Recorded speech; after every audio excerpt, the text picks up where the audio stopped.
Ma'am, you had mentioned before yesterday, before the red and yellow alerts were actually lifted, that you were expecting more of these towards even until June 8th, if I'm not mistaken. Is that Right. still the case? Or now have you found out that, it's technical issues that can actually be addressed? But if these are technical issues, won't that take much more time?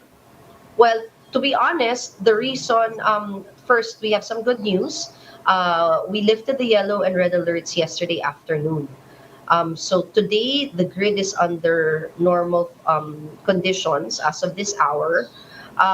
And that wasn't because of anything NGCP did, but really because one major power plant came online yesterday and augmented supply. So it really, you can see that the reason for this is not um, any way related to grid operations, but really a matter of supply.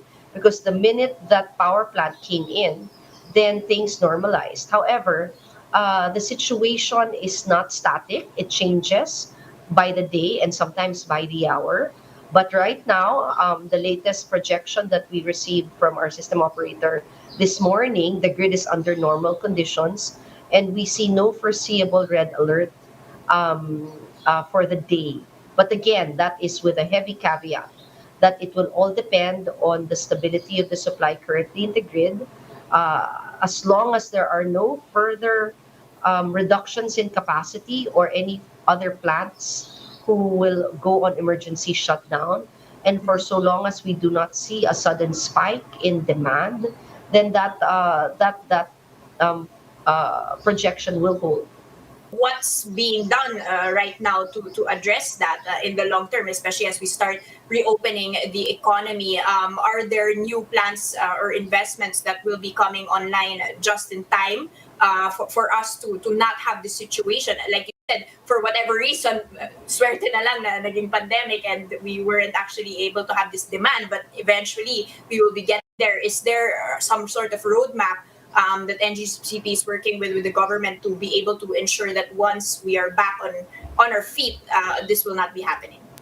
Well, NGCP does provide the Department of Energy with the data it needs to make these projections in the long term.